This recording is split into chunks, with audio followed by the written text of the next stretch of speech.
இங்க ஆனந்த்ன்றவன் நிறைய பணம் சம்பாதிக்கணுங்கிறக்காக மாந்திரிகமும் தாந்திரிகமும் பண்ணிக்கிட்டு இருக்கான். இவன் இப்படி மாந்திரிகம் பண்றதுனால இவன் வேலை பார்த்த இடத்துல இருந்து இவனை வேலையை விட்டு தூக்கிடுறாங்க. அதுல இருந்து எந்த ஒரு வேலைக்கும் போகாம வீட்லயே மாந்திரிகம் பண்ண ஆரம்பிச்சிடுறான். இவன் இப்படி எந்த நேரமும் மாந்திரிக பூஜை பண்ணிக்கிட்டு இருக்கிறதுனால இவனோட மனைவி லலிதாவுக்கும் இவனுக்கும் அடிக்கடி சண்டை வந்துகிட்டே தான் இருக்குது. இவனோட குழந்தை மீராவை எப்பவும் அதிர்ஷ்டம் இல்லாத குழந்தைன்னு சொல்லி அதையும் திட்டிக்கிட்டே தான் இருக்கிறான். இவன் இப்படி எந்த நேரமும் பூஜைன்னு சுத்திக்கிட்டு இருக்கிறதுனால இந்த ஊர் மக்களும் இவன் அந்த வீட்டை காலி பண்ண சொல்லிடுறாங்க. அதனால வேற வழி இல்லாம இருக்கிற வீட்டை காலி பண்ணி வேற ஊருக்கு போயிடுறாங்க. அங்க போனதும் லலிதா தான் ஒரு டீச்சரா வேலை பார்த்து மீராவை படிக்க வைக்கிறாங்க. அந்த பொண்ணு மீராவுக்கு சங்கீதம் பிடிக்குன்றதுனால ஒரு சங்கீத டீச்சர்ட்ட சேர்த்து விட்டு அந்த பொண்ணை நல்லபடியா சந்தோஷமா பாத்துக்கிறாங்க. ஆனா இவனும் இன்னமும் எந்த ஒரு வேலைக்கும் போகாம வீட்லயே மாந்திரிகம் பண்ணிட்டு இப்ப இந்த மீரா பொண்ணையும் அவனோட மாந்திரிக பூஜைக்கு பயன்படுத்துறதுக்காக பிளான் பண்ணிட்டு இருக்கான். அதை கேட்க வர லலிதாவையும் போட்டு அடிக்க ஆரம்பிச்சிடுறான். இவன் இப்படி தினமும் சண்டை போட்டுக்கிட்டே இருந்தாச்சுன்னா மீராவோட லைஃப் தான் பாதிக்கும்னு நினைக்கிற லலிதாவோ இவங்கிட்ட போய் சமாதானமா இனிமே சண்டை போடாம நம்ம நிம்மதியா வரலாம்னு சொல்லி கேட்டு பாக்குறாங்க. ஆனா இவனும் நாங்க மீரா வச்சு பண்ண போற பூஜை மட்டும் நல்லபடியா முடிஞ்சுன்னா நமக்கு நிறைய பணம் கிடைக்கும், அதுக்கப்புறம் நம்ம வாழ்க்கையை செட்டில் ஆயிரும், நமக்குள்ள சண்டையே வரான்னு சொல்றான். இவங்களும் வேற வழி இல்லாம அந்த பூஜைக்கு ஓகே சொல்லிடுறாங்க.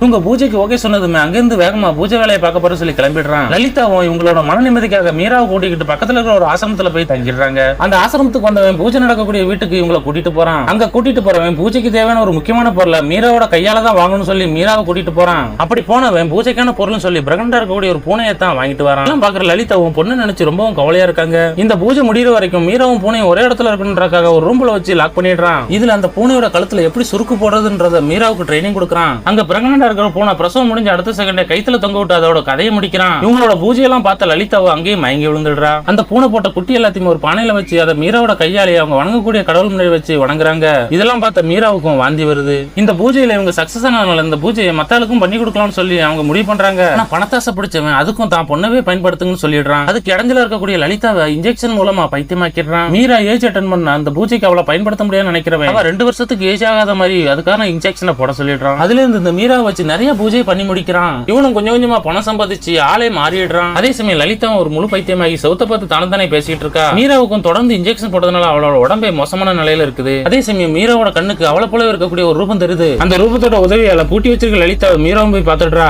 என்னதான் லலிதா பைத்தியமா இருந்தாலும் தான் பொண்ணுதான் எதிரில் நிற்கன்றத தெரிஞ்சுக்கிறா. மீராவோட நிலையை பார்த்ததுமே லலிதா கதறி அழ ஆரம்பிக்கிறா. மீராவுக்கு தொடர்ந்து ஊசி போட்டதுனால அவளோட உள்ளுறுப்பு எல்லாமே வலிக்க ஆரம்பிக்க சொல்லி அவளும் அழுதுகிட்டு இருக்கா. இது எல்லாத்துக்குமே காரணமான அவனை இதுக்கப்புறம் உயிரோட விடக்கூடாதுன்னு சொல்லி முடிவு பண்ற நம்ம லலிதாவோ அவன் குடிக்கக்கூடிய சோடா உள்ள மயக்க மருந்த கலக்க சொல்லிடுறா. அதே சமயம் ஆனந்த் இதுக்கப்புறம் மீரா வச்சு பூஜை பண்ண முடியும்னு சொல்லி வேற ஒரு சின்ன பொண்ணு ரெடி பண்ணி கூட்டிட்டு வரான். அப்படி வந்தவன் அவங்க மயக்க மருந்து கலந்து வச்சிருந்த சோடாவை எடுத்து குடிச்சு மயங்கி போயிடுறான். அங்க வர லலிதா அவனை இழுத்துட்டு போய் அவன் வணங்கக்கூடிய அந்த மாந்திரிக கடவுள் முன்னாடியே வச்சு அடியேன்னு அடிச்சு அவன் கதையை முடிக்கிறான். கடைசியில இவன் அந்த பூனைகளை தொங்க விட்டது போலவே இவனையும் அந்த பூனை மாதிரியே தொங்க விட்டுடுறா.